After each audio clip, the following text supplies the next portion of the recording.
Argentine এমি মার্টিনেজের নেতৃত্বে ৩০ বছরের trophy খরা গোছাতে যাচ্ছে অ্যাস্টন ভিলা।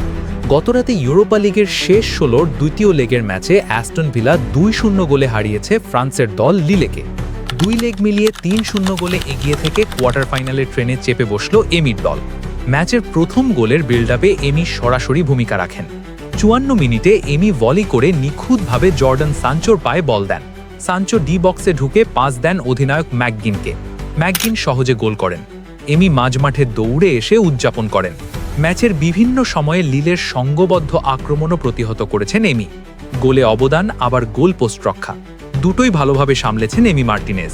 ৮৬ মিনিটের সময় ওয়াটকিন্সের পাসে গোল করেন লিও বেইলি।